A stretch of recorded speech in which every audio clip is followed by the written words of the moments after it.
And without further ado, since we are mid-combat, it is Jim's go. Oh, hold on. Jim's on low health. Should he be on such low health? Yes. Yeah, you 100%. Yeah. Someone should be on low health. The dragon. The dragon, right? Sorry, What is I don't think any of us got hit, and I think we're all alive. No, yeah, definitely. We've All of got us sort full of health. four charges of Kathy's. You've got 3 left. Yeah. Oh, 3 left. 6, right? There's Okay. 6 left.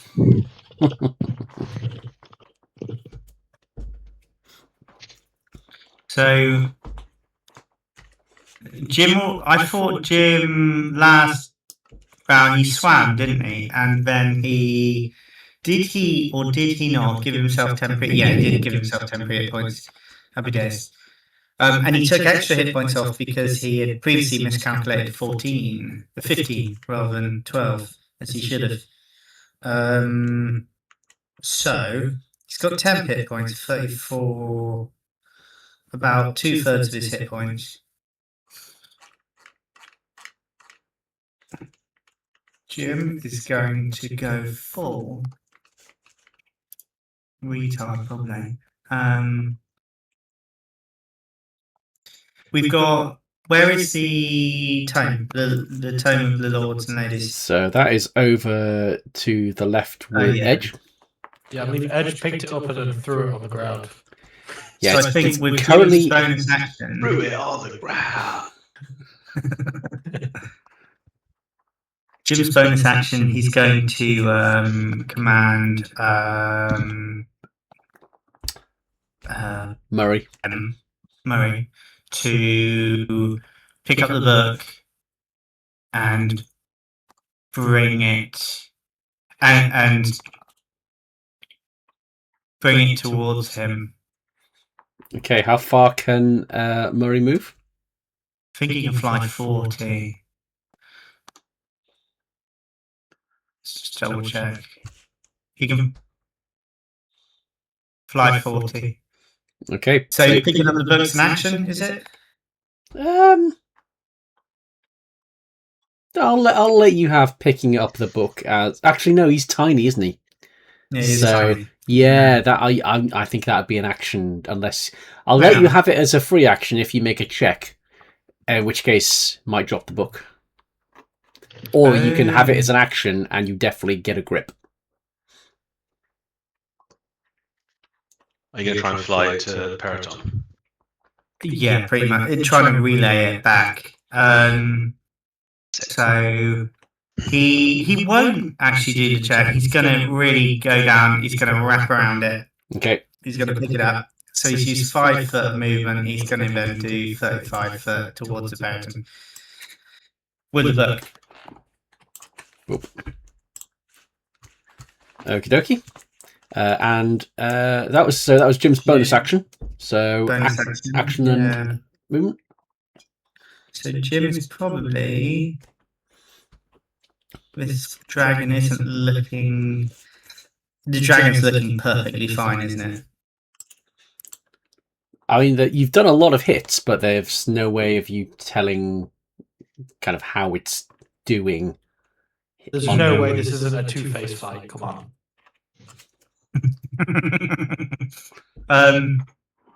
He would. You know what? He would Eldritch Blast it.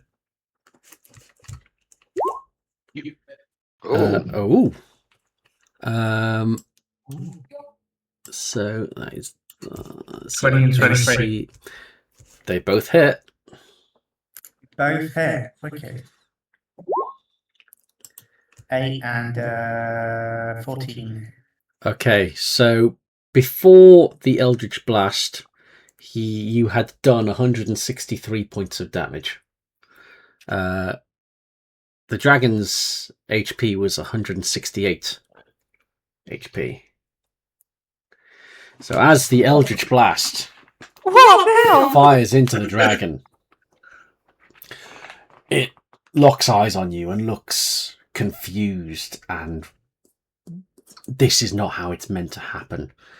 And you see this dragon that was resplendent in gold kind of slump down on the ground, and you see its shimmering wings kind of just flop down lifelessly at its side.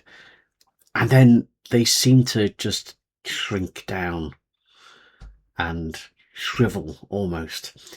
And it doesn't look like a dragon is there anymore. Very quickly, it looks just like bones that are there. But they're still golden bones.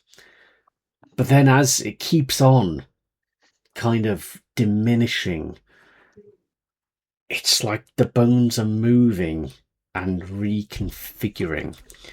And after a while, you realise that what's there isn't a dragon skeleton anymore. It seems to have reshapen. And what is crouched down on the ground and starts to stand up, you realise that it's reconfigured into a more familiar shape of a large, gilded, jewel-encrusted skeleton figure. And as it rises up, it looks at you all, in particular at Jim. And it says in this metallic voice that's sort of resonating around this cave, at all costs, the book will not leave this place. And he puts his hand on the ground. Wake up, my pet. Wake up. There is evil here that must be stopped. And you can see the ground ripple slightly, this solid rock ground ripple. And there's this kind of guttural growl from all around you. And Edge in particular thinks back to what he saw with when he was throwing the coins at the wall and them sinking in and one seeming to be bitten. And as he makes this call, what comes jutting out of the ground suddenly, everywhere where there's not ice or water on the ground, or the skeleton itself, giant tooth-like fangs spring up out of the ground. As quick as a flash, they just emerge. And I'm going to need everyone immediately to make a dexterity saving throw, please. What about Edge? What about about flying creatures? Oh no, Edge gets got to. He's on the coins. You say those mouths making all the coins. Can he have advantage? The limitation is that I couldn't put too many things on top of each other and still see what was going on. Doesn't sound like Edge's fault. And I just want to say for the group, I'm very sorry for saying anything. I will not say anything ever again. 30 seconds prior, this has definitely got a second phase. I think a lot of Rick, but I don't think he magicked this second bit of the encounter. I bet if I didn't say anything, it would have happened. We just all be like, brilliant. What about Jim's in the water? I'm prepared to consult the recording, but I'm fairly sure Jim said that he was on the edge. So I will give Jim advantage on the dexterity saving throw. Oh, yeah, cool. Are the teeth also on the steps? Yes. Okay. Again, the steps are one big map token, and it's filling. Yeah. Dex save, is it? Dexterity saving throw, yeah. Dex save. Okay, 11 is a fail, 17 is a pass, 17 is a pass, 11 is a fail, 19 is a pass. So if you failed, you take 11 piercing damage. If you pass, you take half that, 5 piercing damage. The spikes are not going away anywhere. They are difficult terrain, and if you are to be thrown upon them or fall upon them, bad things might happen. Don't forget, rangers. You have potentially evasion. Oh, yeah, if but you're I level was- 7 rogue, you get evasion. Where on a dexterity throw, if you were to take half, you take 0. Oh, okay. Because it says of certain dangers, I wasn't sure if that covered this. Well, it's up to Rick. I pasted the thing in the chat. But I believe it's when you subjected to an effect, I'll just make a dex save to take half damage. Yep, evasion. Oh, yeah. Okay. Evasion does count. Yes. I'll put my points back on then. Yes. So, Jim, you can continue your go if you want. Cool. Yeah, he will. So he's going to Oh, let me just move quickly- into the water. Do initiative for Law's Last Memory. There we go. Hi. Hello. Everyone, this is Stefan. Konnichiwa. Yo! Hello, Japanese. Does she think we're Japanese?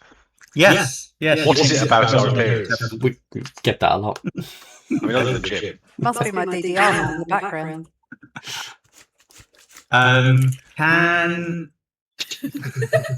Can Jim climb up onto the ice? Yes. The ice is difficult terrain, it's slippy.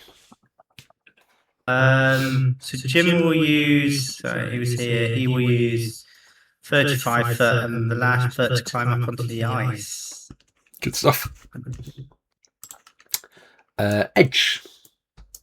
Right, so, given we've just changed some of the features of the world, can I ask some questions? The coins that are now being not in the way of these little mouths, are the coins still there? Are they gone? How are the mouths eating around the coins? Were the coins ever there? The coins on the ground that you're standing on, still there. There's spikes pointing through them. But there's still a load of Which is that treasure. long? So the spikes that are spiking other people are doing serious damage if they're long enough to spike through the coins. Yeah. Okay. And this plinth thing, Yep, still there. spikes? Now, plinth is okay. Okay. Fine. Let me just have a quick check of my. Okay, so I can climb equal to my speed. Can I jump on top of this thing? 5 points. Yep. And can I whistle to the Periton in such a way as to get it to come to me, picking up the book in its talons, and then I would like to try and mount it. Whoa! We're in a dungeon here. No. Yeah, there was a dragon previously, which was twice the size, and I think To took off. mount it. Oh, I see. No, not that. Did we roll the Periton's initiative, or did we do the Periton's It attacking was on the your same go? as Edge. Okay. You were Attacking on- to me, yeah. Yes. Then, so Periton is picking up the book and flying Yeah. over to you, and you are Yeah. hopping on. Yes, please. Yes. Give me an animal handling check, please. Yes. Yeah, 12's good enough.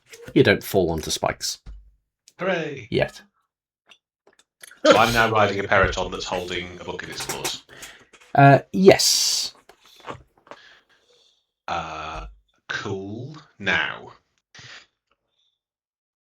the mouths that have come out of the floor and the experience that I had with the wall eating things, am I likely to think there are mouths in the wall as well? Now, I mean, So, I mean, it's very, very clear from what the skeleton said and how this reacted and the ripples that everything around you is some kind of creature or some kind of Mimic. some kind Caves of of mimics. some kind of spell or conjuration. Okay. But yes, it's safe to assume that this applies not just to the floor, but everything around you. And it would make sense that that's why things have been changing around you on your way down here. I mean, kind of. I don't know how much I reconfigure my body every day, but fine. Is it possible then that the walls we can see aren't actually walls? I mean, how would you like to test that? Well, I just threw some coins and they got eaten. Is your plan to try and go through the walls? Attack the wall. I don't know really. I mean, If you'd like to fly the Peryton into a wall, are we inside this thing a bit like Moby Dick inside the whale? Are we trying to like stab its? I've never seen Moby Dick or heard or anything. Are we trying to like stab its uvula and Well, I will say, do you remember the cave entrance? How it looked like a giant mouth. Probably was. So if we can get over here and dive deep enough, we can disappear at the other end. I'm assuming it. I think it's more try it. an interdimensional creature. Like, But it's got a mouth. it feels like we're in its own spatial area. Oh, we now. Well, I'm only assuming. Yeah, I might be wrong. You can try anything. Yeah, I know. I don't think I want to try anything. Our gods were able to contact us in here, so it's got to be somewhere. In the real world. So let's just see how far the Peryton can fly.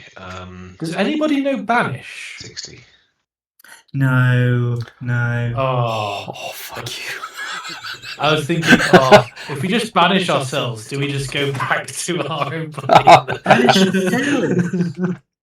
That sounds like a pretty good hack, but I've never thought about banishing ourselves. Because it feels like the way this place has been reforming that we're kind of in a different plane. I could be wrong. We're just inside a big monster that's the size of an island. It's in a massive sand island, so it's fair to say probably the giant egg.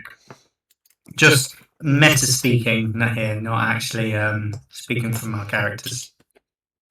Okay, fine. We'll go and ask Kathy. I'm going to fly the. He just goes upstairs. Well, I'm going to fly the Peryton back over this way. Can I ready an action to harpoon anything that looks like it's coming to get me? Or the Peryton, or the book. Where have you gone? You went on top of the plinth. I'm assuming it's behind it. I'm riding. Oh no, you're riding the Peryton, aren't you? Oh right, okay. I don't know if there's a way to put me on top. Could you sprint on the Peryton? Is that an option? Oh. If Peryton's moving quickly, I'd advise using two hands to hold on. You can try doing it one-handed. There's a lot of toothy spikes underneath you. So Think how cool it would be to ride one-handed with your rapier out or your harpoon. No, I'm fine to stay here, I think. Okay. Living life on the edge. On the edge. So it is Big Aether's go. Big Aether. Oh yeah. I was like, why is he big? Oh yeah, he's a thingy, Goliath. He stupidly made himself giant, and now there's even more things to get stuck on. They can still cloud jump. Yeah, he did say that there's no spikes. Into another spike. No, on top of this stack here. That goes right. That goes right up to the ceiling. Well, does it for a giant? Yes. Well, the ceiling is still the same place. The ceiling is still the ceiling. Can I do a check to see where the source of this kind of creature's if it's connected to the skeleton? If basically, Aether's trying to figure out, does he attack the floor or does he attack the skeleton? And can I kind of use my innate sense of magic to understand which one is more potent. Which one is going to be. Ooh, innate sense. So, with using your innate sense of magic, I think it'd be very difficult. I think if you were going to do some kind of experiment to try and figure out if there's some kind of connection between the two, or if you were to use some kind of spell or ability, Okay. or otherwise it would be a case of kind of things like history checks for have I heard about anything like this, or like a wisdom check to kind of piece together all the different clues that you might have gotten. Yeah, but do I recall anyone being trapped inside a mimic before? would be the check. All right, let's try. And difficult terrain, is that half my movement? Yes, it is. So I have Do you not 45. have so a pocket microscope to use a quick I think you should carry out an experiment. Yeah. Yeah. I think I'm going to try an experiment. So I'm going to Ray of Frost. The Is Ray of Frost a line? No, it's not. The only liney ones I have that doesn't require spell slots is Gust, and I don't really fancy tickling the spikes. I think. Well, no, like in a line between the spikes and the skeleton, so you hit both. I mean, I could attempt to Ray of Frost the ground beneath the skeleton. But Would that have Rick said any- there were no spikes in the skeleton. Ooh, okay. I'll do the spikes in front of me by proximity to me. First off, that's the spell for context. Okay. So as you cast this, give me either a perception check or an arcana check. Wow. I mean, there's a lot going on. There's you can't tell with any certainty how much of an effect, whether this is something that the skeleton is just sensing you doing, or if there's a real connection between the two, like one is summoning the other, or they're like one and the same, like an extension of each other.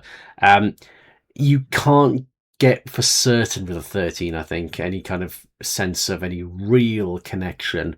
You think it's more likely than not that there's something there between them, but with a 13, I'm not going to give you what the nature of any connection might be.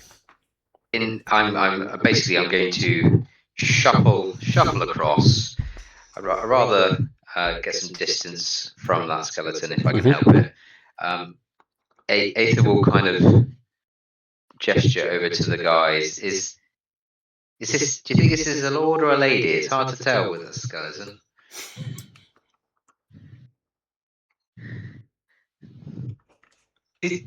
Does the skeleton look like Tyrion Pilgrave? Is it?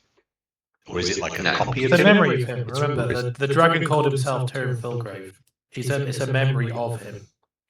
Oh. And this is a really big skeleton. Oh Bigger yeah. than the original. It's Yeah, bigger than large, isn't it? Yeah, this is Oh, a yeah. big, like this is as though, like this is dragon sized. So hang on. The murals, guys, the murals. Yeah, but I just want to say, do you remember ages ago, back before Iggy was part of the crew, when we had the skull and we said the djinn's name and it reacted? Do you think that could have some sort of reaction if we say that here? What was it? I can't, let me get the picture up. Jin's true name is Kalthak. Kalthak. Like, I wonder if saying that here would do anything. I don't think Iggy would say it because he No, wasn't he around when wouldn't it say it. happened. But I don't those think- who saw that happen, Jim wouldn't say it, but there's a chance Roger might remember or Edge.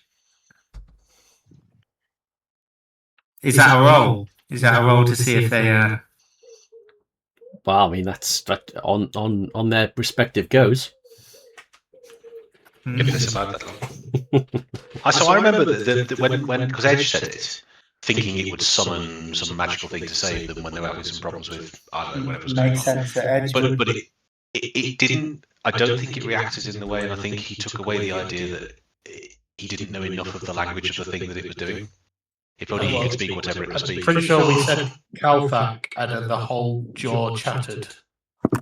I think it was more like it sort of moved a little bit, but I go back through my notes if you remember. In the murals where there was like 2 layers, the initial mural, and then we dug behind, and then there was the more kind of detailed mural. The crude one that was drawn on top, there's the picture of the book, there's the dragon, and there's the skeleton next to it. So basically, essentially describes this encounter. Yeah. Quite a lot of thought put into these things. Yeah. What? I mean, there's nothing. Wait, nothing you in made it. this? Oh, I thought someone. They just found it. There's nothing about spikes though. It was beautifully crafted by a team of AI. There's lots of arrows on there showing how I think we should move. Maybe. Well, we need to assemble the map next to the book. This is basically what the mural is. Do it in like reverse order. Yeah. I genuinely think we should get out of this room. Like, grab a book and I've got the book. I think that's a really I'm good still part. on there. Iggy isn't. Iggy's ride or die on this fight. Aether's Well, yeah, Iggy finished my turn, by the way. I didn't say so. Jim would be gunning for the double. Anyway, yeah, it's your turn, isn't it? Sorry, kind of. No, I'm done. I'm done. I've shot the ground and I've shuffled along. Okay. Is that thing bigger than Roger? Sorry, when he's in his crystal necrohulk form. Yes. Okay, interesting. So it can't get upstairs. But I no, mean- it is the same size as crystal form plus extra mushroom. This, I mean, this thing, the floor's been moving. Who knows what could happen? So this giant skeleton is going to look around at those nearest to it. Now, I seem to remember, Roger, did you cast hide? Yeah, cast hide or hid. okay, took this? Yes, you got a 28 on your stealth check. So, I'd like my own pillar. the so I think so the skeleton's going to swing its arm around and point at Aether, and is going to you don't know how a skull could smile more, but it's going to. And you hear something muttered under its breath again, this metallic sound, and it starts drawing a circle with its finger while staring at you with bejeweled eyes. And you see beneath you just this little point of energy, and it starts to radiate outwards. And let me just check what a 60-foot radius looks like from you. It's quite big. 60 foot. Okay, so this gets the two of you. So can Roger and Aether please make a Constitution saving throw against Circle of Death, please? What, sorry? Circle of Death. Okay, so Roger takes full damage. Aether takes half damage of 8d8 necrotics. D8. Sorry, what? Yeah. What? 43 damage for Roger, and half that, so 21 damage for Aether. Jesus Christ. Ow. I suggest Roger uses one of Kathy's Agreed. notebooks. I've used one of those before, though. Is it fair Use it to again. use another? Are you sure? You've got Yeah. 4. They can be Okay, used I'm by any individual. One person can use all 4.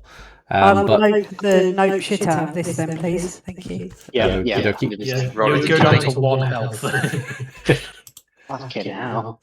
Jim hasn't got that much healing left either, and Aether's healing staff doesn't have much left. Well, I haven't had to use my healing stuff yet, but I think now is going to be the It's time. not got that much in it, though. When you actually look at its total healing points.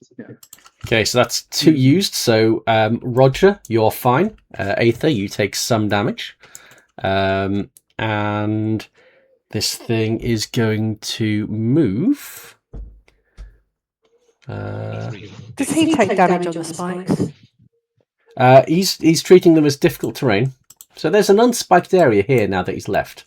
But he's still treating them as difficult terrain, so he's not taking damage from the spikes as he's walking through them. He's going to move to there. And Roger, it's your go.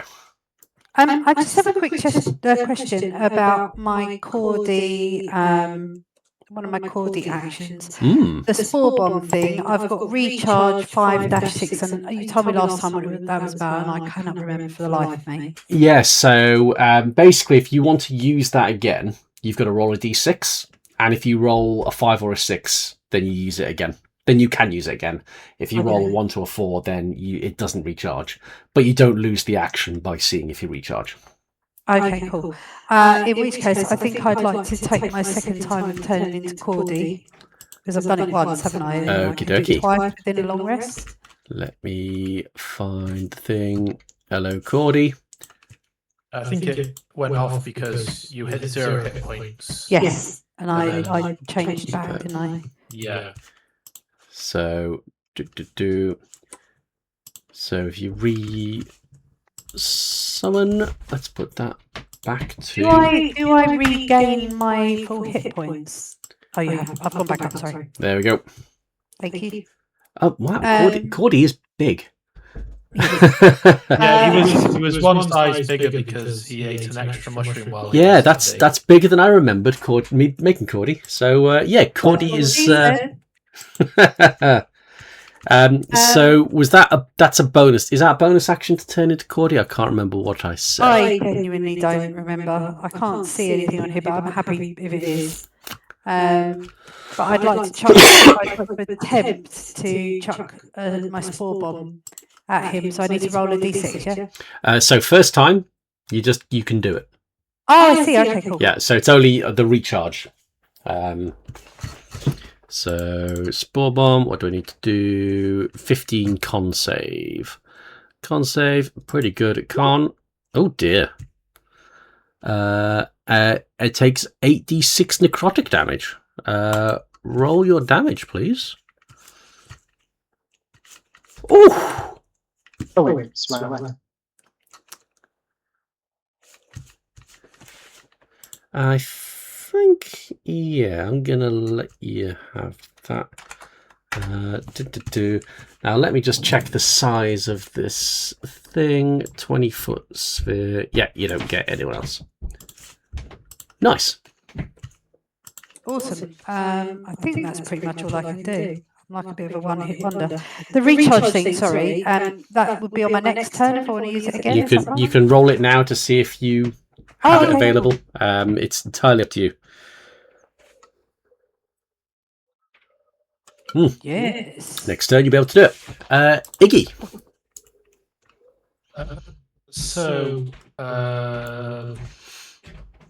First of all, does my Hunter's Mark stay on because he's changed form? Do I have to recast it? You'd have to recast it because the thing that you cast it on fell to 0 hit points and then a new thing emerged. In that case, use my bonus action to move it. Ah, shit. You read this? Yeah. When it hits 0. Yeah, that checks out. Hunter's Mark is on with a bonus action.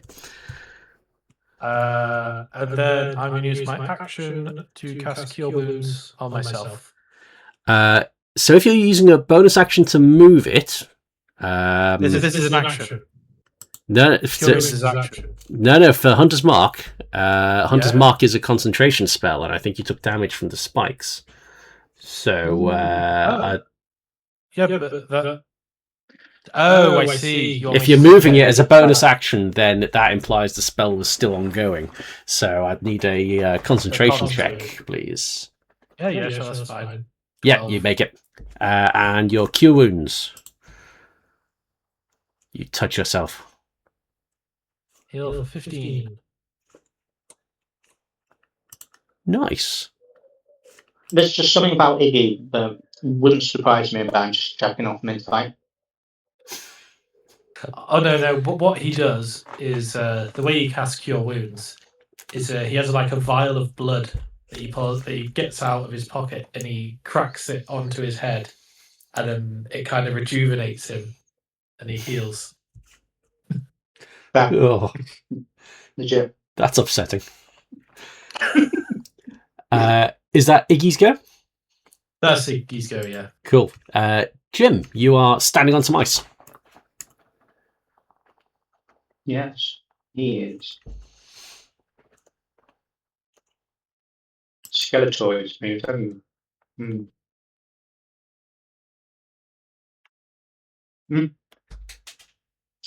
Jim's going to use.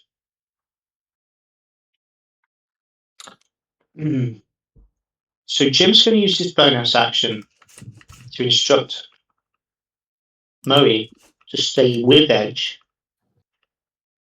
Stay with Edge. If he drops the book, pick it up and keep heading for the exit. Okay. So that's kind of like a ready action, I guess.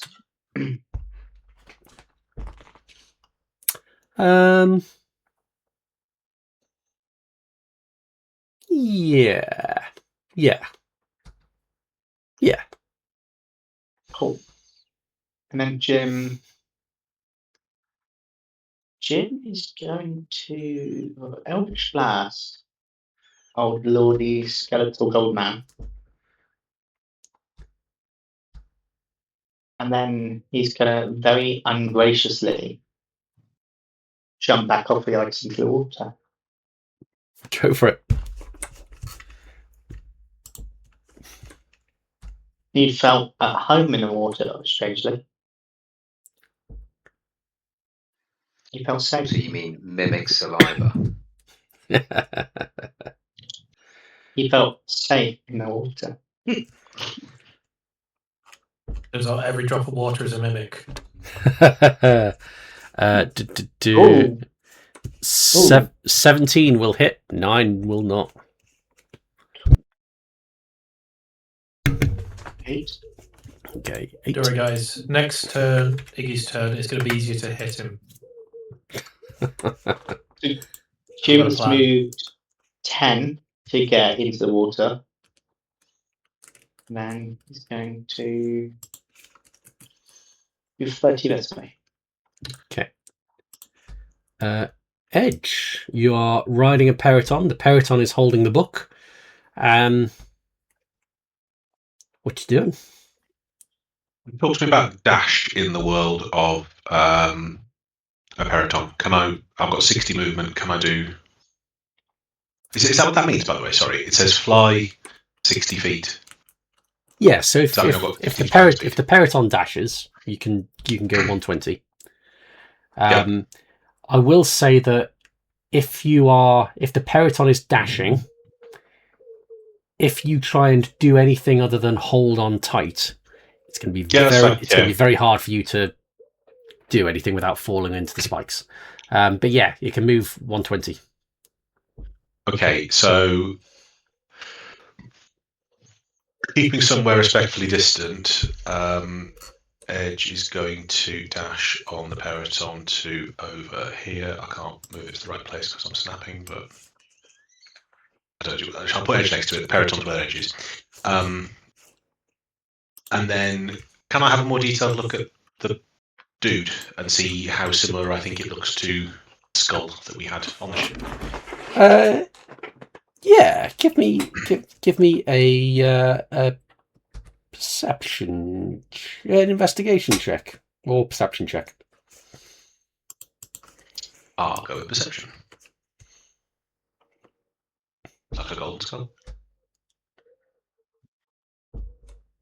Yeah, so it definitely looks like a much bigger version of what you have on one of your ships. This one is fully intact, as opposed to having bits separated. But it has these kind of jewels, and it looks very much like it's bone covered in gold, in the same kind of way. With a 13, can you discern anything else? He's so. I mean, the two things to be interested in are: does it look like it's basically the same / made by the same thing? Is it kind of Calthac, or sorry, not Calthac, Filgrave, or a brother of Filgrave, that sort of thing? And then, does it look like it's actually real or a magical thing that's been pulled together? So it's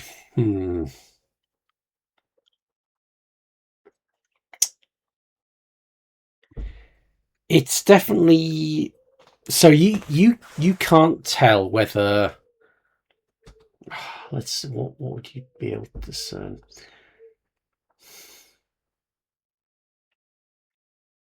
There's nothing that you've what you know about the lords and the ladies. There's nothing that would suggest that the actual lords were this big and enormous. So this seems like some kind of manifestation or representation of it. Now, you can't tell whether that's something that's conjured by another entity to look like a lord, or you look like the Tyrone Filgrave, and you can't tell whether this is like an aspect of its spirit itself or something like that. But it doesn't seem like this thing itself is illusory. It feels like however it's manifested or conjured, it is very much here and is not just kind of smoke and mirrors. Okay, cool. Given I've now got to where I've got to, we said my action was to hold on to the Periton. Is there any way I can react as a result of what's going on? What would you like to do? I would shout. So, if an offensive action comes in my direction that looks like it's as bad as the previous one, I would like to scream Calthac, cease, at it, just to see what happens. Okay. Yes, you can do that. Thank you. Let me just check. How close are you to other people? Okay. Emotionally, physically. It's like a rift opens where edges and he gets sucked in. It's like, wait, what? He's dead. Lovely. So we're back to Big Aether making space. Aether would like to ask Stephen's opinion of the matters.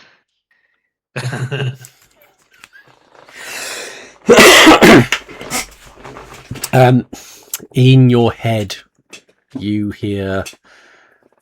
What do you hear? What does Stephen tell you?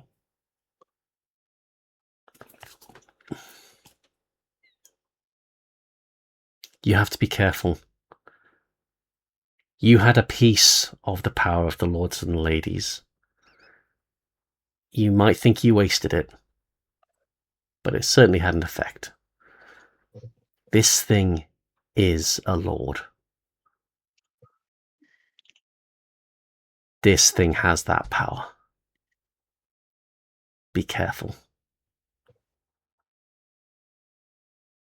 And as it says that, you notice it does have at its side a short sword and a short bow that is ornate and red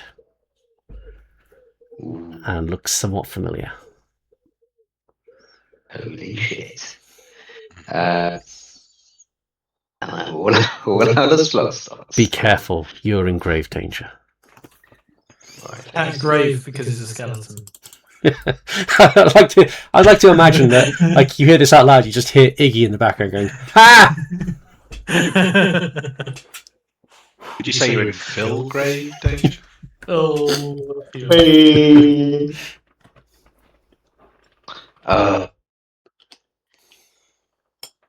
Okay.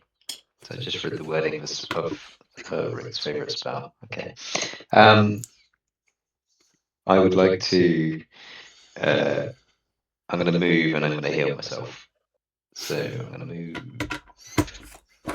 Is it move 20 to there? I'm going to do cure. What is it? The staff healing cure wounds. Double check. Cure wounds 2d8 plus spell modifier, which surprisingly is only +3. 2d8.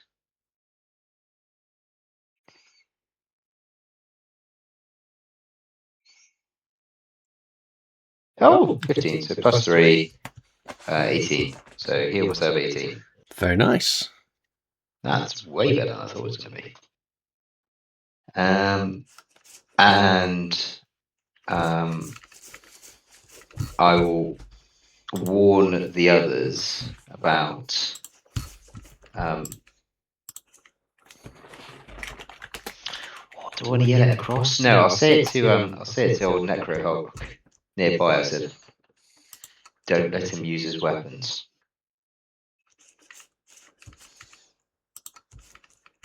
And that's it. Okay. That's it. Let's go. I assume using the staff is an action, right? Yes. Yeah. That's okay. And keep a count of its charges as well. Yes. Okay. So, Lord's last memory is going to move here.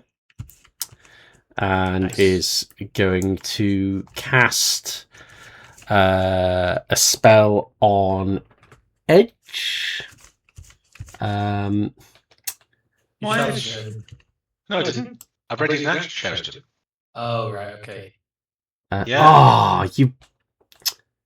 You're not within 30 feet of Jim. I'm actually strictly on the Periton as well. The Periton is the position of Edge. Yeah, and Jim's not within 30 feet of the... I don't know whether you guys have done that on purpose, or... This gets Edge and the Periton, and it's going to cast... as Murray, right? And Murray. It points a finger Oh. at Edge, Half the team. and a bolt of lightning comes out of this finger, lands on Edge, and then chains out from Edge to hit the Periton and Murray. With your spell called Chain Lightning. You need to make a dexterity saving throw, please. So you take half damage if you succeed. Oh, this thing is hard. Yeah. Murray's going to die regardless, I think. Can I use Uncanny Dodge? I think so. Does it work for spells? When an attacker I can see hits me with an attack roll. This is not an attack roll. Okay. No, it's not an attack roll. Definitely seems like it's Otherwise, the bard would. Oh yeah, no, it's more like you're dodging like a swing from a sword, or like an arrow being shot at you. You're like, I'll be honest, I feel like I'm being attacked. to like deflect the weapon, so it does less damage. The Periton gets 14 on its dex save. So you all take... So yeah, all three of you take half of this. Half of 49 damage. So yeah, that's 24 damage. 24 lightning damage. How much health do you have, Edge? Me too.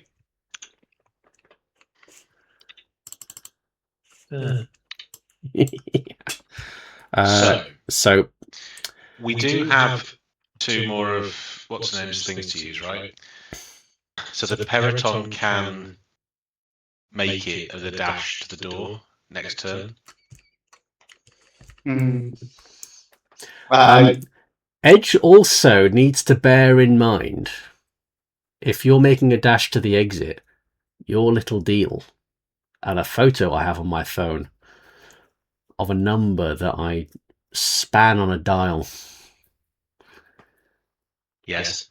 I just wanted to make sure that was remembered. So yeah, you have 2 charges left of just the to be clear laser. for the rest of the group, does that imply that getting to the door means the encounter's over? Your deal with Kathy was if you leave that room. Was it the room or the entire cave? I thought it was basically outside. I think it was when the thing You in the fight made was it at the over. top. You made the deal at the top of the stairs, and then it was when we get out of there. I'm not convinced that sounds like the deal Edge would have made, but he was under distress. And also, are you using 2 uses, one on you and one on the Periton? Well, this is the question, right? Because Edge has a desire to get into that dagger and go and sort out Saturday. Oh, so you want to kill yourself so you can go the dagger? Well, that was what he has asked Jim to do See. if the worst should come to the worst. And all we need is the Periton to get out, right? And then the encounter's over, or it resets, or I don't know, does the book go back where it started? I mean, you've got for the dagger. You've got time. I think you basically you can. You don't. I don't think you need to. I can't remember the exact wording, but it was essentially you don't need to worry about that until you exit the cave, rather than just the room. So that doesn't necessarily need to be your end game. Benefits are you are falling not onto spikes where you are falling onto ice. So yeah, it's entirely up to you guys to whether you want to save Edge and the Periton, or just Edge, or just the Periton, or both. You take a 100% chance of dying now, or a minor chance of dying when you leave. I mean, Edge is probably going to die. That's can't drive this because he's going into the blade, right? So if he's near death, Jim's going to stab him. Holy shit! I mean, this deal was touched.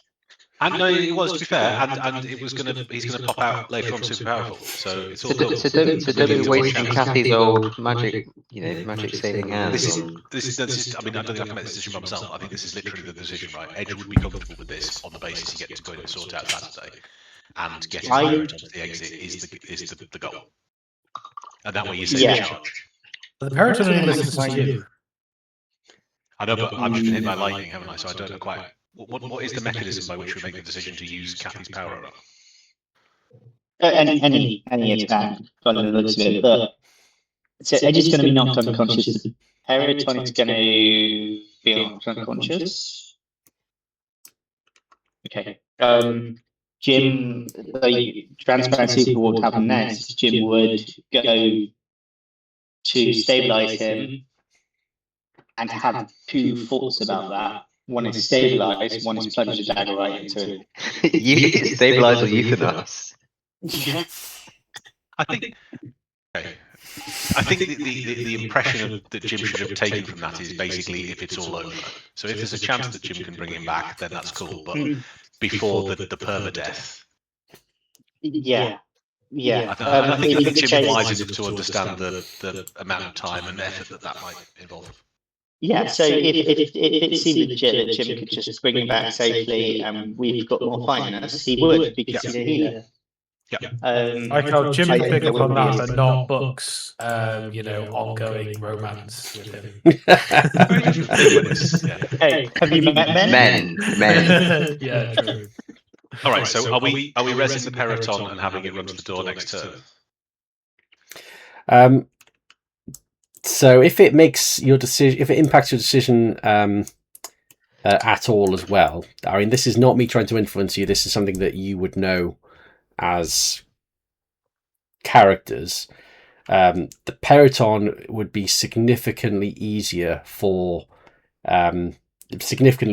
to subsequently kill next turn than one of the player characters. And also, Jim as a very player, nice. yeah, as a player who's made rash decisions before, it's up to you. What do you think Edge would do? Yeah.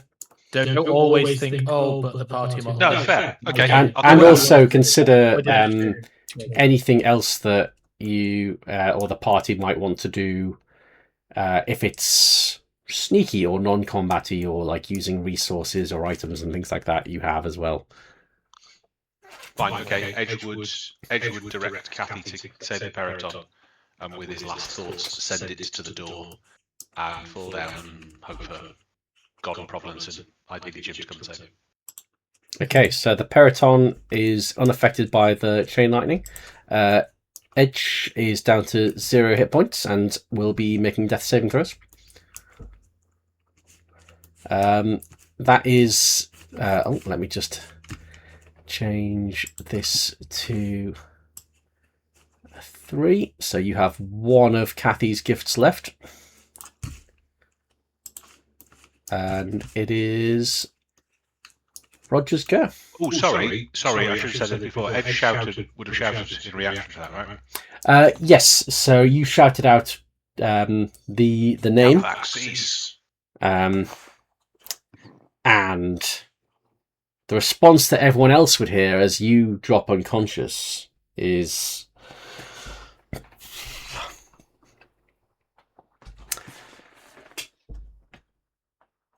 You will all pay the price for the deal I made with that thing. I think Edge made it worse.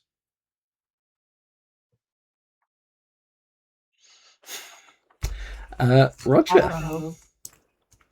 Right. I would like to chuck another spore bomb, I think. Go for it. Bit scared though, because Iggy's going to get it.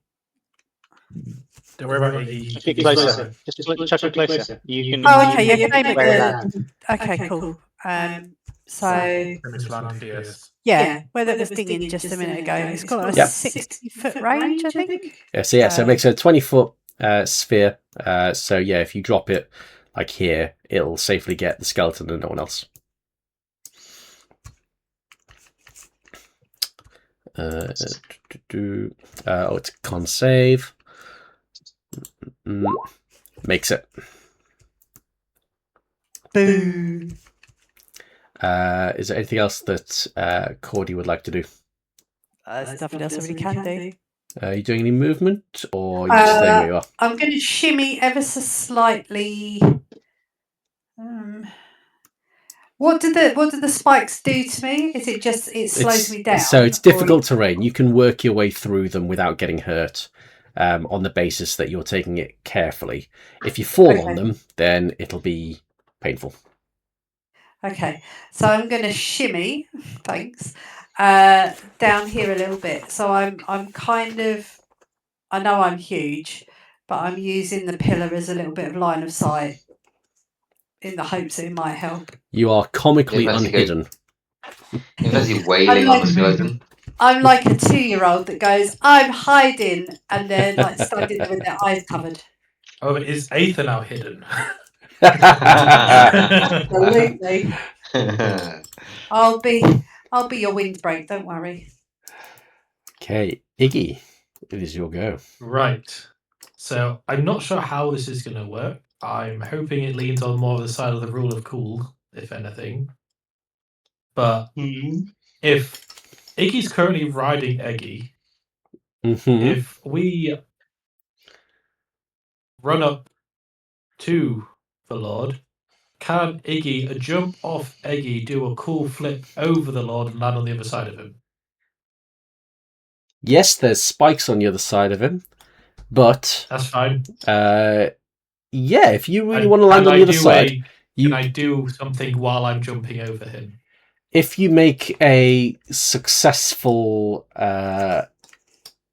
acrobatics check, of course, then yes. That goes without saying. And I'm gonna say, what would the DC for this be? I'll say the DC is 14 for you to be successful. Anything less than that, you are falling on the spikes and landing and being knocked prone. Okay. So that's a 15. That's an athletics. Shit. I mean, the acrobatics is +2 rather than +1. Do you want me to roll acrobatics? I'll let you have that dice. If we were playing it in real life, it would have been the dice roll and just looking at the sheet. So I'll let you have the roll. All right. So riding on Eggy, runs up, jumps, does a cool flip over the Lord, lands on the spikes, and as he's doing a flip, he uses his demonic cry. The Stonic turn. Okay. Yeah. Draconic. Yeah, Draconic's not done. Yeah. Okay, so from landing on the spikes, so it's not. Let me just check. It's not them first appearing. It's after. So that is only. So basically, everybody has advantage on attacks against this guy. So you take 10 piercing damage from landing on the spikes behind, but you're not prone. And you absolutely managed to cast this, and everyone has advantage against this thing. Then Iggy's going to pull out. Actually, oh no, because I bet because he's a skeleton, he can't be poisoned, can he? So I'm not going to bite him. To try and get him poisoned. I'm going to use my pull out my longsword. Yeah. And go attack him with that. Oh, and a crit. Boom. For 12. Now because he's a skeleton though, I'm hoping that Eggy's infused strike will as in no longer immune to fire. Yeah. This thing is not immune to fire in the same way the dragon was. Yay. So that's a d6 for the Hunter's Mark and a d6 for the fire damage. That is 19 damage. Okay. And extra attack. Oh, shit. Only That's 10, not going to do it. Whew. Okay. Yeah. Yeah. There we go. So everyone should be able to hit him easier now. Jim.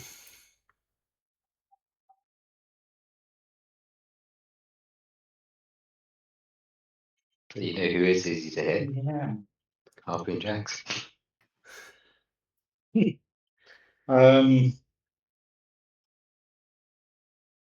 Okay. Has Alex left intentionally? The fact he's now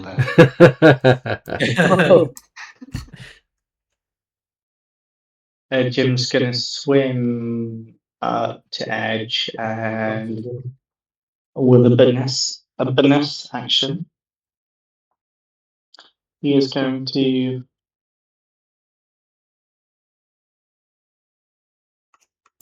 Flip a coin. Take one of Edge's coins, he's always flipping it. He's going to loot Edge. Edge has got some cool stuff on him. He does. He's got those coins as well that he's never used since the cave. The bonus action one is not off. He doesn't do that stuff anymore since he became a sister. No longer about the cans. You know what? Jim realizing that he doesn't know his own fucking call list He's going to stay right there. And he's going to cast his bonus action from a distance, as he is fully capable of doing. So he's going to go Healing Word.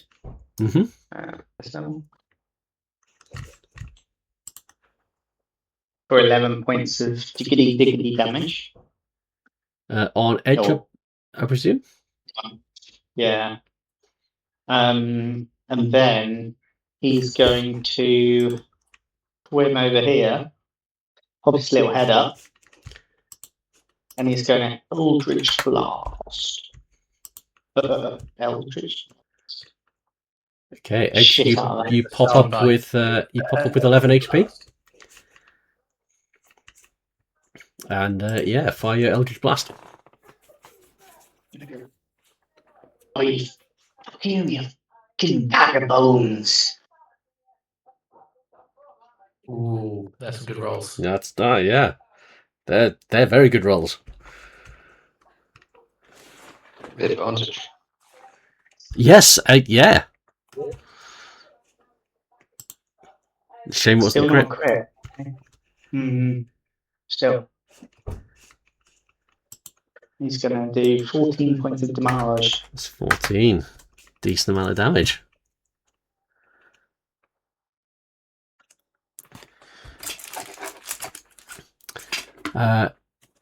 Is that everything Jim's doing? Yeah, that's Jim's turn. Okay. Edge. You're alive. Okay. Presumably the effort of that knocked me off the peloton.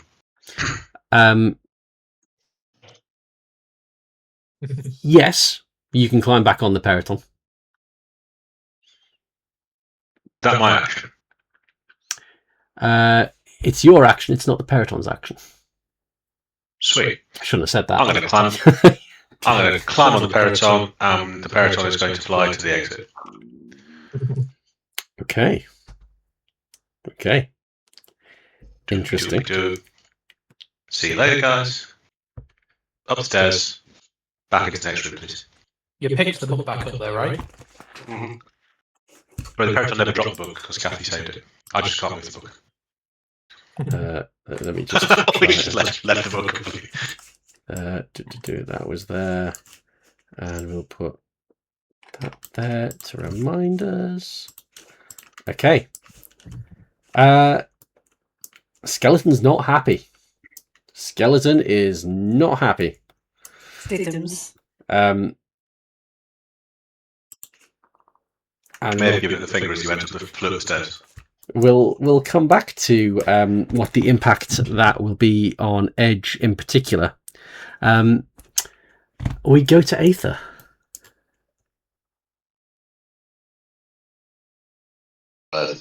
Big.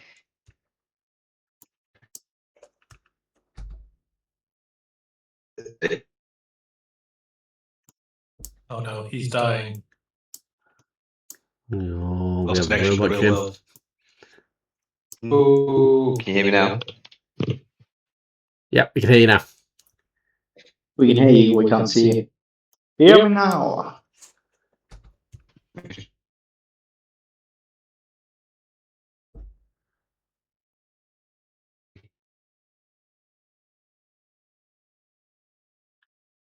Okay, if you're speaking, we can't hear you now. Oh, you're moving now. Yeah, we can see you. Wow, The camera caught up and then froze again. In the worst way. Actually, someone screenshot that. done. Old man Gurney face.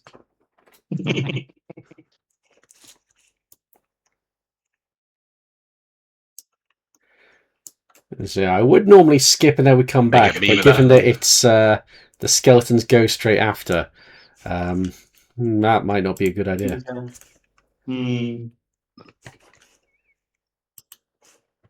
What I just heard.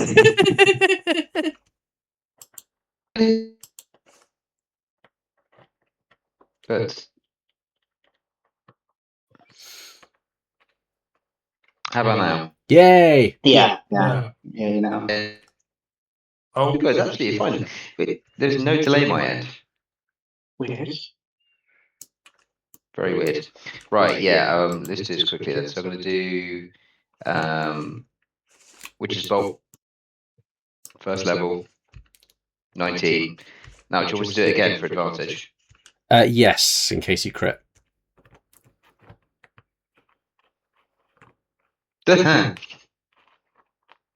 Okay.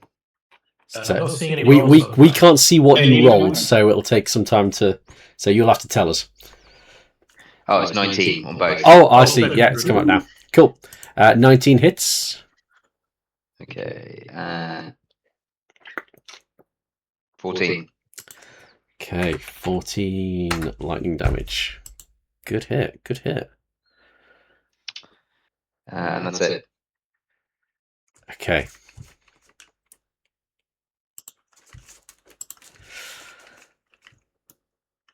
So I've used that one. I've used that one.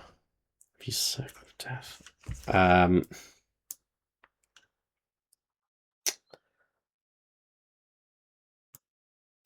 I think Witch Bolt is like super underused and so good. Well, Like, I mean, I even never, if you I never miss bloody the hit with first it, one, so...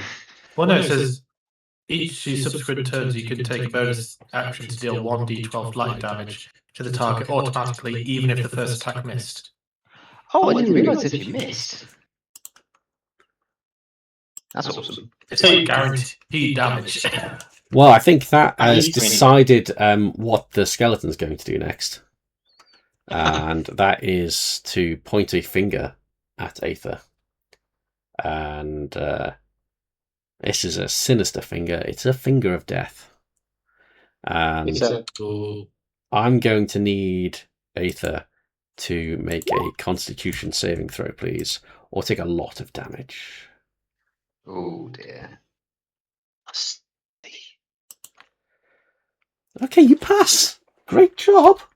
So 7d. So you only take 4 billion damage instead of 30. 8 billion damage. So that's not. Oh, That's which pretty damage is terrible. good. That's so you take 30 damage.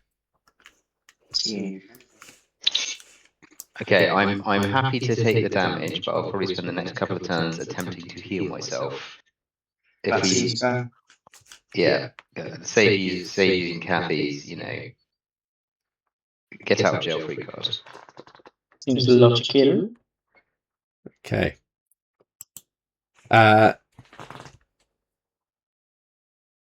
As it has cast this, it then unsheathes its sword, which, similar to its bow, is red and very ornate, and looks kind of familiar to Aether, and has it in its hand. And it's Roger's go.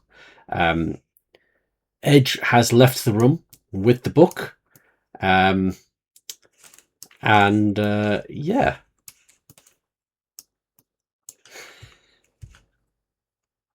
What would everyone like to do? Panic. Can I do my roll to try and recharge my spell bomb? Mm-hmm. Bear in mind, I mean, it depends how much you want to put Iggy at risk, but you might hit Iggy if depending on where you put it. No, so can I recharge it but not use it this turn? Is that Yep, is that absolutely. that's the thing? Yep.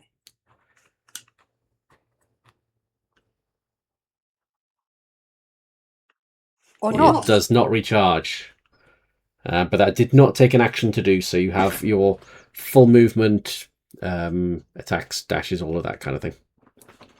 Okay. I would like to get into the patch of land that doesn't have the spikes where the thing was before. Kingsman I'm gonna- Tool has spikes in there. No, Rick said it was. Yeah, that Oh, bit. it is there. That Yeah, bit is yeah. without spikes. So, are you dashing to get there? Yes. Okay. Yep. Is that everything that you're doing? And I'm going to shout out, "Oi, Calthac!" And that's the end of my turn. Do not say that cursed name in front of me. Purveyor of false hoods and empty promises. About as empty as your body, mate. Sounds like a cutting word. As you say that, from one of the heads that's sticking out, just a number, like 5 different hands come out from your sides, just going. If I knew that could be a real life thing. It is Iggy's go. Yeah. Yeah, just gonna go for another swing. Does a 23 hit? Ah, shit, advantage. Yes, 23 hits. Only 3. Okay, yeah, live with that. Plus 2 for the Hunter's Mark. 2, yeah. Plus 3 fire damage. 3, yeah. Extra attack. 17. Fuck, yeah. For 6. Oh, and I'm going to remember to hit the sap button. Ooh. But that doesn't really matter because it's already... Disadvantage, okay. It will have disadvantage next attack. Okay, that's nice. And then Hunter's Mark again. So 4. It does an extra 4 damage. An extra 4 damage, yeah, from Hunter's Mark. That takes it from 99 damage that has been done to 103 damage on this 100 HP enemy.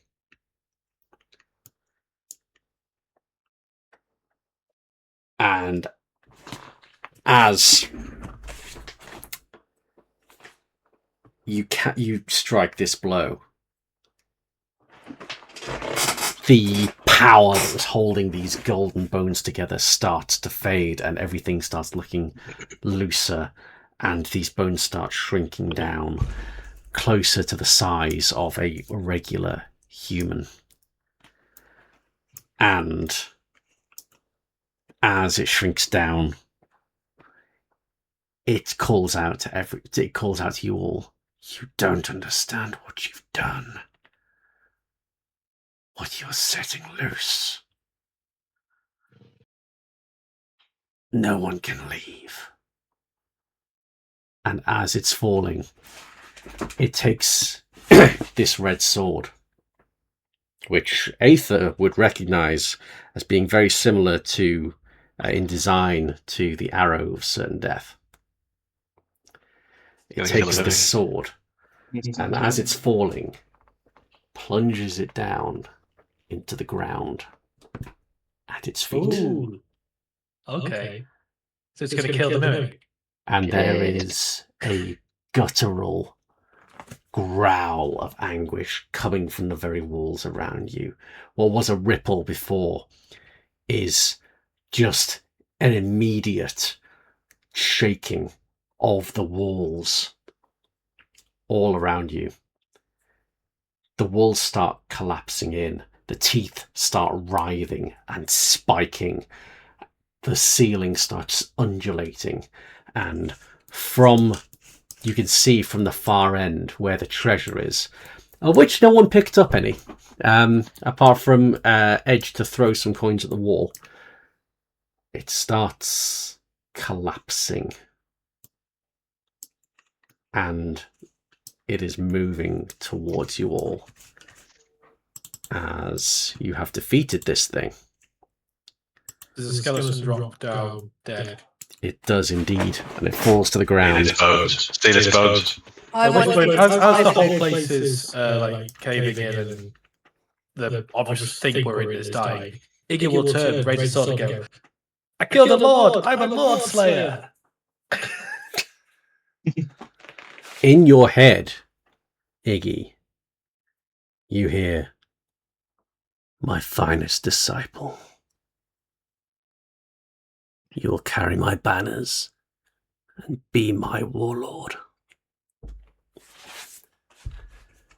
You're just trying to bait Matty into keeping this character. I'm throwing Iggy at everything and seeing if he's going to survive. It's what I did with Tom, to be honest. Now, I'm assuming no one's hanging around. This thing is collapsing pretty quickly. Are we out of initiative now? Well, there'll be one more thing that happens. Kathy is at the top of the stairs. Edgewood has shot past Kathy on the peloton, shouted, "Fight's not over, got to get the book safe," and just carry on going. You do not Far as carry you on can get. going. She puts out her hand Shit, I don't. and you freeze. So you are in the other room, but you are Sorry, not going in. I freeze, the peloton freezes, the two of us freeze. Both of you. Kathy. Your debt is not yet paid. Fight's not over. Can I talk? Not just yet, because everyone who wishes to make a speedy exit needs to make a dexterity saving throw, or take some damage from writhing spikes, falling rocks, falling spikes, everything going on all around them. To a similar effect of these spikes appearing. Can Jim have a bonus action with that as well? No. It was basically his turn. What was Jim hoping for? Jim was hoping to cast Bardic Inspiration on Aether. No. Too late for that.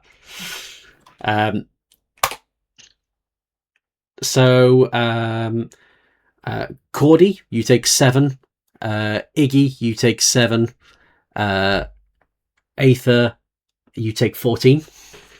Unconscious. Dex save.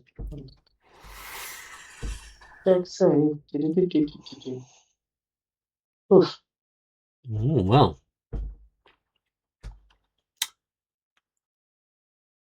Is there anything you want to do about that?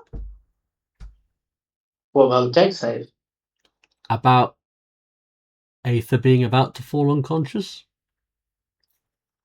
Jim would just wave his hand to do a as bonus action. You would be trying to do that as a bonus action. Nope, it's not showing that. There is Your wounds. You've Healing word. Healing word. I mean, just to kind of make sure that no one's forgotten the big counter in the top right. Just in case that's something you wanted to use. Oh. Nah, we'll let him die. That's entirely up to you guys. It's also Aether can choose to invoke this himself.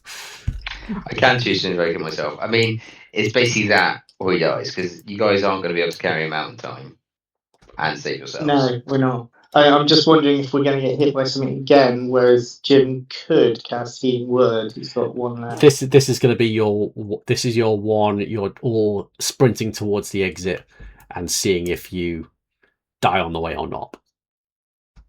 Oh, right. Okay. Then Jim should be using it. Sorry, Aether should be using it. Yeah. Fine. Okay. So. There you go. It's not all one. Good point. Yes. So, as you move back to where was the other room? Into here. It was here up the top, wasn't it? Take 14 damage, by the way. Oh look, the mage hand and the crystal's back. Oh. It's not back. It's not back. That's not there either. So, as We you need to re-put our tokens on because they've got the wrong health. okay. I just changed it. Jim's is okay. Bear with me.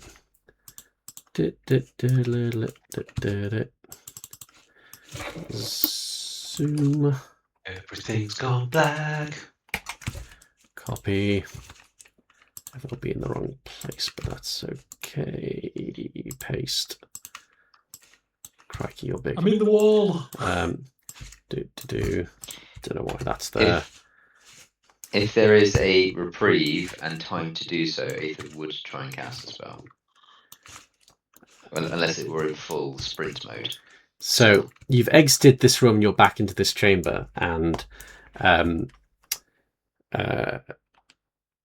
goodness, I'm Kathy. Kathy is there, and as she's stopped you, the price. Aether is currently outside of the map. Yeah, so's Jim. I'm really sorry to say. Oh, you're over there.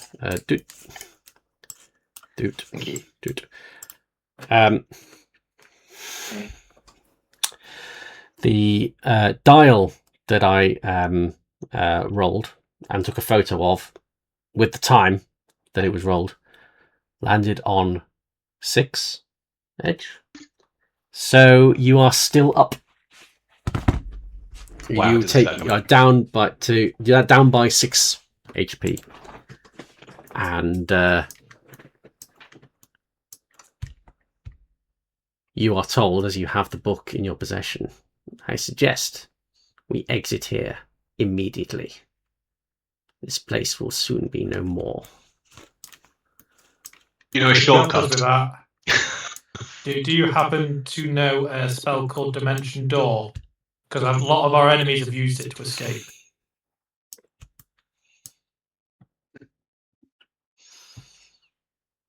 It takes a lot out of me to cast such magic. Very well. It will cost something, though. She looks over the About Peryton. this hat. Oh. What, you want to eat the Peryton? Flighty exit. The law of equivalent exchange. She will cast Dimension Door and take you to the entrance if you sacrifice the Peryton. Should we call a vote?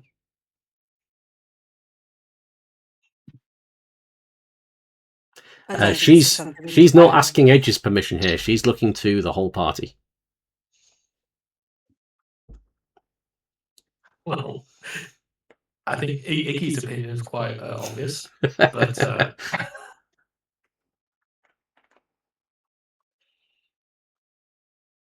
just so we're clear, Edge and Peryton are currently unfrozen. Is that right? Yes, you are free to move now. She was freezing you Cool. so that In she which could case, take you at HP. They've got as far as is reasonable while people are deciding what's going on. They're heading back for the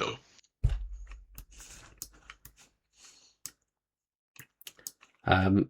Would everyone like the easy way out? Given you've used all your charges of your reprieve, there's some low hit points. Not everyone's low hit points. Or you can try and find your way out of the collapsing cave. Although actually, I mean, Edge, not as Edge. We haven't got a way out, have we, at the moment, because the cave reconfigured itself. Mm-hmm. Do we know? Well, it would take some skill to get out, and there'd be consequences if that doesn't go smoothly. Consequences. I know. Are you a parent? And Maybe you have the Peryton as a backup, but not right now. And they just assume there's no hole in the ceiling here. There's no hole in the ceiling. The stairway has now collapsed to nothing. And it is heading in your direction. you know what? Let's take the hard way out because I think it'll be more fun. Yeah. But You guys- if he was like, I would like to have given up the Peryton, but our bloody party's all lovey-dovey. What's all this rolling? What's going on there? Mask your wounds. You don't have time to do that. To debate killing a Peryton. Yeah, okay, fair enough. Take your charges off your staff. That's to everyone, by the way. 28 HP. Okay. We are going to go into a skill challenge. That's what I couldn't remember what it's called, but I'm like, I bet it's going to be. Roger, it is entirely up to you as to whether you want to stay as Cordy or switch back into Roger. It is entirely up to you for what you would do in order to try and get out of this cave. it could be advantage or disadvantage depending on how you want to play it. No, switch it back, please. Okay. Well, I'm just wondering, would Roger be picking someone up and running? And then get stuck at the first big door. Or small door, even. So, for the purposes of the skill challenge, we are going to keep the initiative order. So we'll start from the top of the initiative. Well, we can't see the initiative order. Can you not? It's blank. It's blank for us. It doesn't save when you move us around. Oh, that's upsetting. I'll tell you what then. What about if I bring it back up? Can you see it now? Nope. Oh, roll 20. Okay, I will put the order. You're not there anymore. I will put the order in. That's torch. That's not camera. Come on, in the game. I'll put the order in WhatsApp. Before this starts, can Iggy offer Kathy Eggy to ride?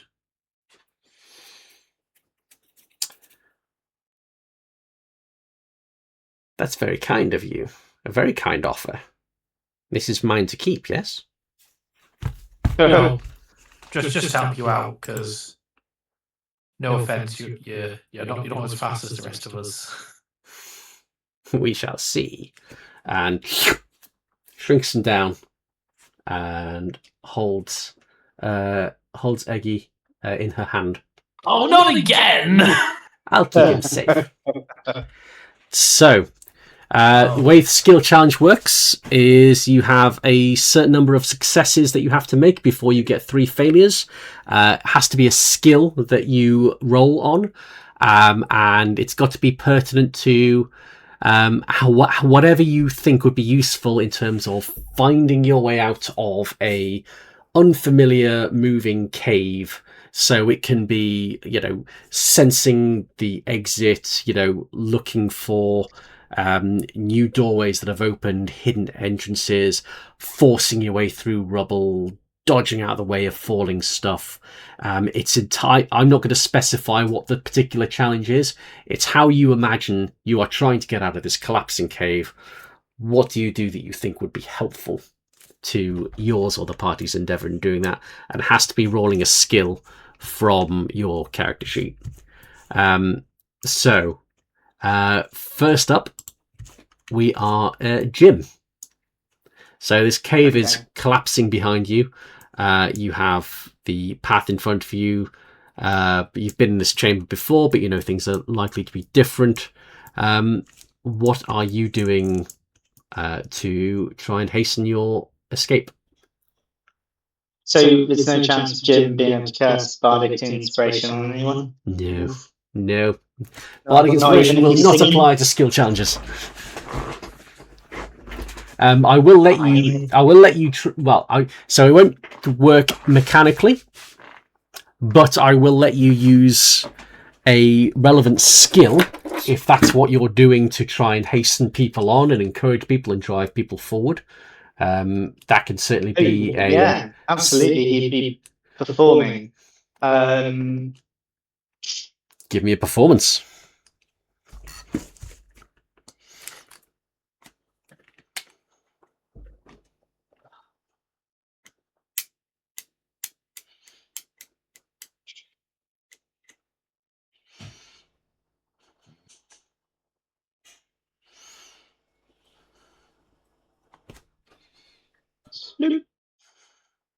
That is 1 success. So, urged on, everyone feels invigorated and as though they've got that extra speed and drive behind them. Edge. You are running. Remembering. Yep. Yeah. So Edge is already on the run, and a bit like last time when he turned tail and fled. He remembers the fact the cave keeps reconfiguring itself, and he'd like to see if he can see some sign of the dyingness of the cave, perhaps giving a new way back to where they want to go. Okay, so are you doing? Would that be a perception check that you're doing, or in survival? I think it's perception. I think it's still, ahead of the rest of the pack, looking for the way they can go next. Okay, give me your perception check. That is another success. So as you are leading the way to the front, you can spot the way, you can see that the things are moving and undulating. There's different branches appearing, but there's one that kind of is looks more familiar to you as somewhere you've been before, and you are telling people to go that way, but there are rocks and spikes coming up out of the ground, out the walls, out the ceiling, and where there was cracked ground beneath with kind of lava and magma and hot stuff, that's starting to bubble up. Hazards are starting to appear. Aether, what are you doing? I'm going to use my survival check to avoid the most hazardous traps and potential pitfalls and general kind of sense of preservation. Okay, give me a survival. Oh, that is one failure. So as this happens, you try and avoid this kind of little spits of magma spouting up from the ground, but because you're focusing so much on that, you reach out to try and leap over, but you grab onto a spike that comes out and it knocks you off balance. And Roger, you see Aether fall in front of you. Roger, what are you going to do to help you / the party along? I'm thinking that I am going to use my athletic skill to see how, if I can kind of dash partway across here and kind of like swoop my arm down and like drag Aether back to his feet as I go past him. Okay, give me athletics check. You do it as you nimbly, but with your making the most of the body that you aged very quickly from being a 12-year-old boy to being a fairly hench teen. As he's falling, you manage to grab him, pick him up and push him forward and drive everyone forward. You can again see the paths moving around and undulating, and there's it's as though, as well as collapsing in, you're hearing more of the guttural sounds all around you. And we are at Iggy. How are you going to help find our way out? I'm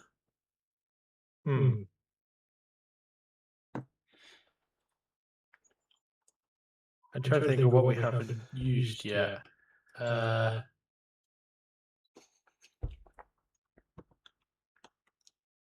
I guess just in general, just kind of like an acrobatics, trying to dodge things happening around us.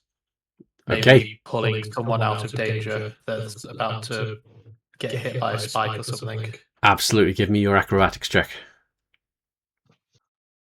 Oh, that is a second failure. You try and do this, but you roll your ankle while it's happening. And that's something that I would do in real life. And that has slowed you down. Jim, you are following up behind, and you can see like specks of light. You can feel different winds coming towards you from different directions. How are you going to either help Iggy or forge your way forward or get the party along? Should do a different check, really, shouldn't I? It's the DC will be. It's much more likely that you fail if you do the same one. Much more likely. And there's no form of sentience to what's happening around. It's like random, isn't it? Yeah, well, it's generally coming from behind you. So every move forward, there's no way you can go back. You've got to try and pick the right path. If you pick the wrong one, it could be bad. But it's random stuff is happening in front of you all over the place, and it's kind of, it looks like however you imagine it to look. Okay.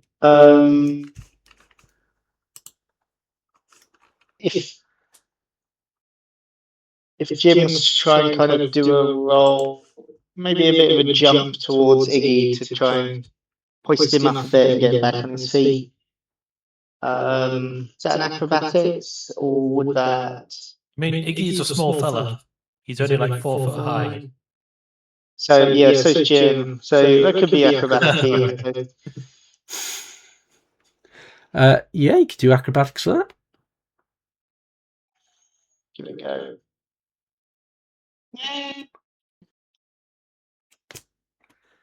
Okay, that is an 8. Let's fail this. So that is 3 failures. Who's holding the book? Edge. Edge. Edge is holding the book. Right, okay. So we are doing bad Hang on, times. sorry, the parrot's holding the book. It's Peryton, okay. And you're riding the Peryton. True. Okay. Okay. So Right, so the Peryton's going to die instead of Edge then. Okay, cool. So it's the unhappy scene at the end. So you manage to it is not an easy journey back to the exit, and the consequence of this is because of the shouts and the commotion that's been caused by you guys being knocked about, trying to help each other, hazards hitting you. When we go back to the entrance of the cave, the fight that has been going on between Saber Ray and the assailant that she has been stopping from following you down. She hears all the commotion and the peril that you guys are all in. And that pulls her attention just long enough for her to be overcome. And so as you all reach finally the entrance to the cave, just as it's starting to collapse into nothing, you have Kathy with you. Edge, you have the book near you. Everyone is close by. You see Saber, and you also see Lord Carcer. Heard. And let me just put this. And Lord Carcer sees you all emerge and the cave disappear behind you. He sees that you have the book in your possession. Stop now. It is over. Hand over my prize. Or else. And he has an alive but defeated Saber in his arms.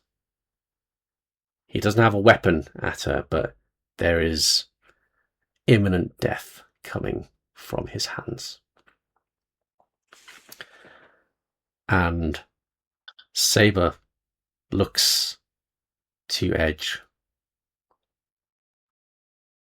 And Edge, you see her glancing down at your dagger.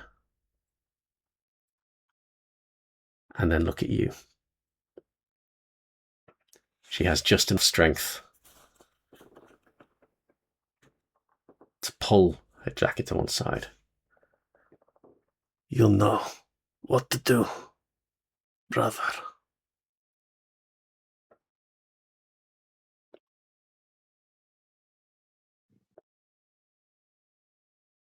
The sister's soul lives in a blade.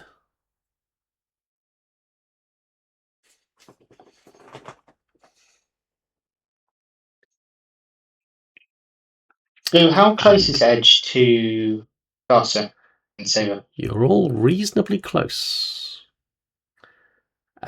Reach or Kath- bow? I mean, within throwing distance, within, if you wanted to sprint, possibly could. Edge would know exactly what Saber is asking of him. I think Jim would. Kathy will say to everyone as this is happening, "Give me the book. Give me the book now. There's only one way to stop that beast, that animal. The answer is in the book. Use its magic. Use it for good. Get rid of that monster. Open it. Use it."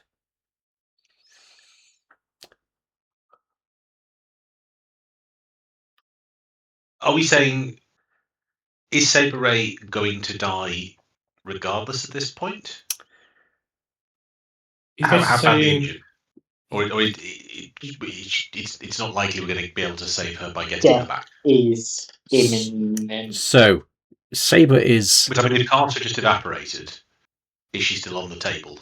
Or if Carter just evaporated, there would be a chance to save Saber Ray, you think. But it's not a big chance. Saber is asking you, it's a combination of this. I want to. My soul needs to go into the blade / speed style shoot the hostage. Kathy is telling everyone else, use the book. That is what will get rid of him. So, in a kind of almost rule of cool, heroic action sort of way, if Edge looks to throw the knife, can Jim message Aether and just say catapult? Or fire it, actually. And not say it, shout it. Fire the fucking thing. who? To Aether. No, sorry. Who's he firing the knife at? Carter? No. It was Saber Ray. Oh, fine. Jim would get it. Edge's plan would be to take a step forwards with the book, which he'd have taken from the Peloton, and then as Carter might just believe it's going to happen, he would throw the book back, stab Ray with Chitty's dagger, and then let fate take its course. Out of curiosity, if the dagger, once hitting Ray, was catapulted, what would happen? When you go through it and stop cars. Aren't we just creating a lot of problems for the people with the dagger at that point? It feels like we're just compressing that into a microcosm of problems. We can say that's a problem for later. But Yeah, can Iggy steal the dagger and just go around stabbing people and putting it into it? trying to keep it roughly good and bad in equal parts, like good bacteria, bad bacteria. Just going around a town and just stabbing random people. It's like you can go in it and you can go in it. God, this dagger's getting a bit heavy now. So as you know how Spawn had to kill good people because he needed to send good people to heaven and not bad people to hell. So as you are going to do this, you have this in your hands, and you're making out like you're offering it up, and then you throw it behind you, and you are going in with your dagger. Is anyone picking up the book at this point? Iggy will pick it up. Edge would have thrown it roughly in the direction of Jim. Everyone is close enough that they can pick up the book. Iggy would like to pick it up. Okay. As you thrust Jim probably would have blade. kicked it towards Iggy's, but if Iggy is where he is, Jim would have kicked it further away. We'll come to that. So, As towards Iggy. As the blade pierces Saber through the heart, there is just a look of shock on Carter's face. Like, he did not consider this. Like, why would you do this? And as the blade goes in, there's just enough time for the slightest smile of satisfaction to come on Saber's face. As she will say, I feel them, brother. I will help them. Thank you. And she falls to the ground. And as she falls away from the blade, you feel it. It feels different. It feels like there is an extra edge to this blade that is spectral. Like it's imbued with something more. And Karsa is frozen with shock for a while. Iggy picks up the book. Iggy opens the book and wants to use it. Okay. He wants to use the power to defeat this elusive enemy.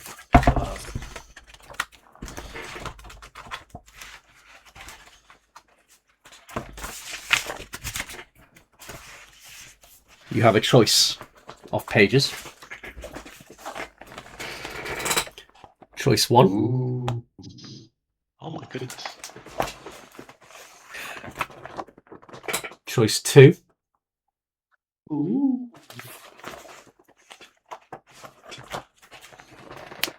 Choice 3. Which one would Iggy like? It's hard to see what they are, but I guess as It's all happening quickly, would so have Iggy long- would not have. Yeah. Roll the dice. Roll the dice. What page? So there's were one in towards that the beginning. moment? There's one towards the beginning, Look, one towards the middle, one towards the end. which one would give him a sense of, I don't know, kind of danger, in a sense of that thing looks dangerous, I'm going to use that. That one. That one then, yeah.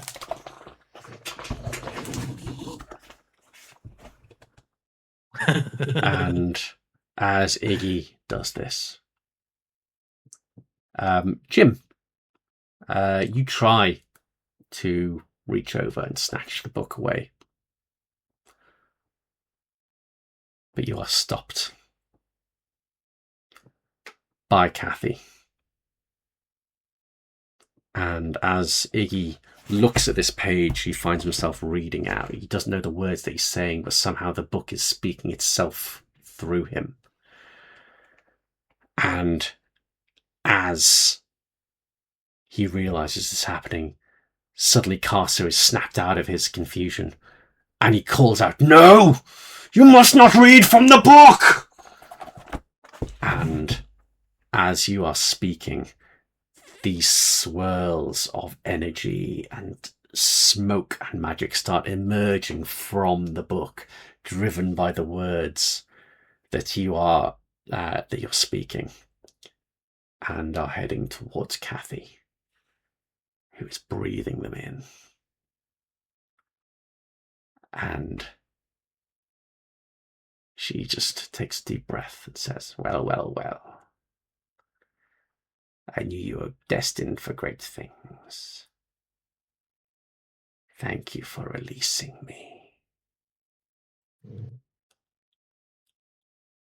And her body disappears into nothing. And Karsa looks at you in disbelief. "Don't you realize what you've done? Don't you get it? Kathy, Madame Lou, Cthulhu, you fools!" And dwarfing the island emerges a figure resembling the image that was on the page that Iggy opened the book on, rising out of the ocean, dwarfing the island. Mother and father could only imprison me for so long. Revenge is mine. You, who released me as a reward, choose a place for me to spare. And I will remind you of... Yeah. Place to spare. Iggy would say the hammer, as he remembers what Murray told him. It is done. Nothing can stop me now. And that is where we are going to call Act 2. Yeah. Are we the bad guys? Yeah. Hell yeah, we're back, guys. Someone had to start the next act. I've got to say that I think if we'd given it to Carter, it would have been equally bad, right? And if we put it in the thing, I think basically all the things with that book are bad. All you have to do is take it back to the employer in Solskjaer. Didn't have to read it. Yeah, who's that again? What's their name? The employer. I mean, That admirable Carter. we wouldn't have been able to get past Tulsa, so we were I don't down know. at that point. Have you looked at your inventory?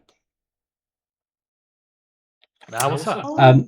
I've got snake bits. What? But yeah, Cthulhu is released.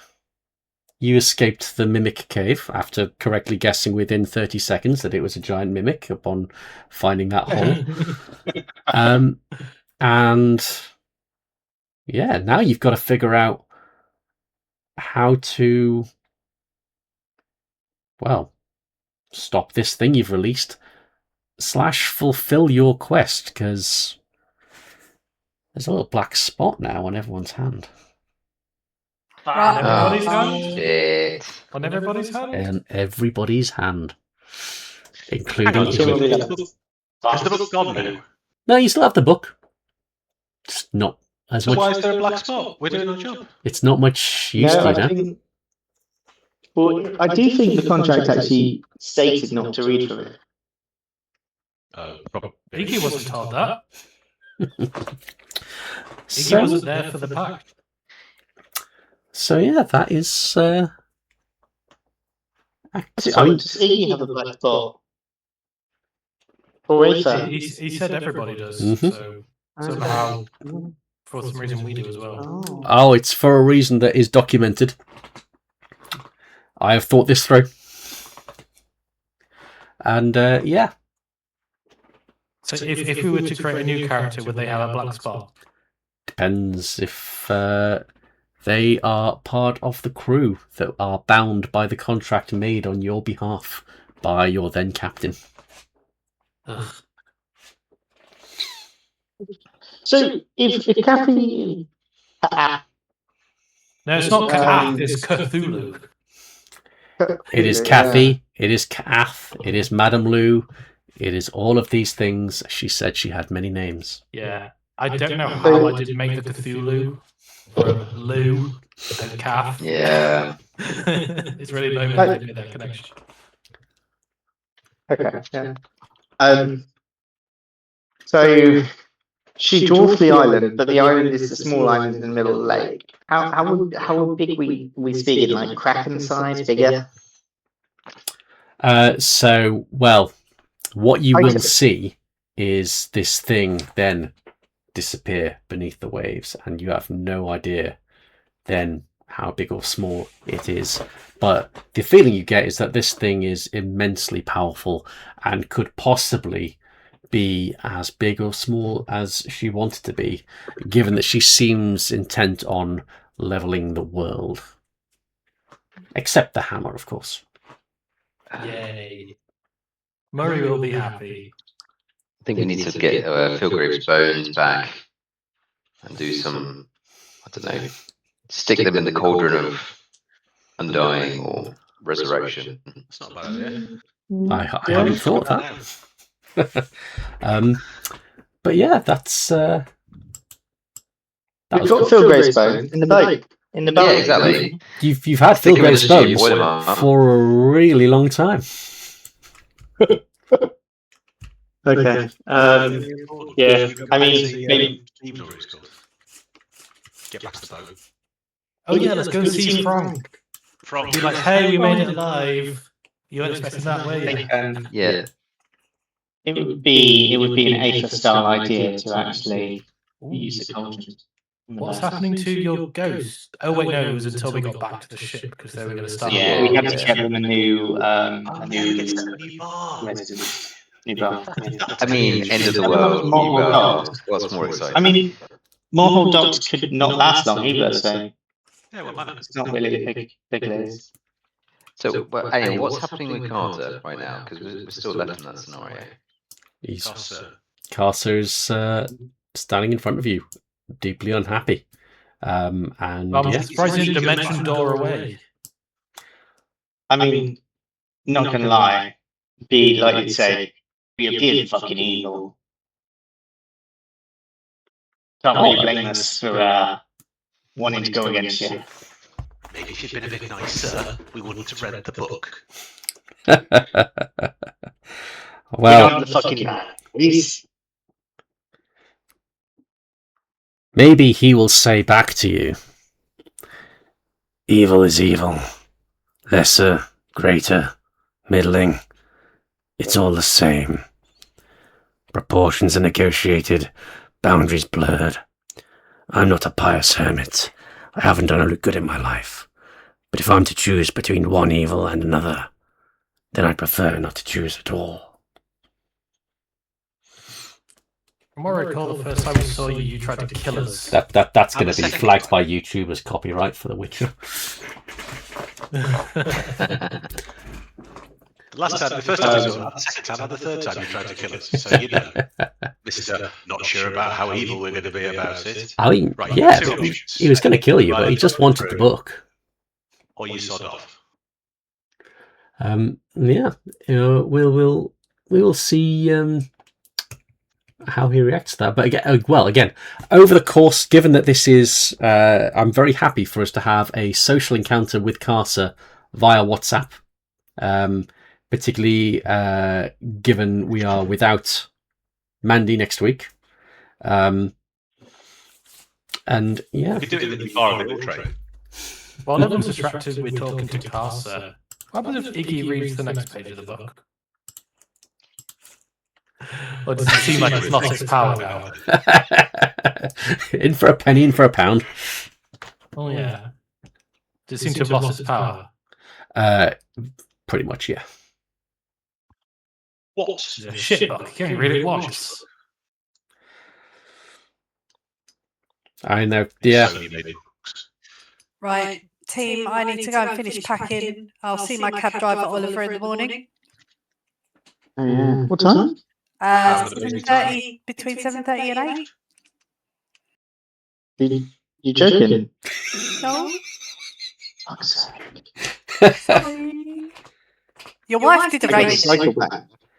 Yeah. Am I surprised? We just blame them. It's fine. Well, your rates. Expensive. Starbucks.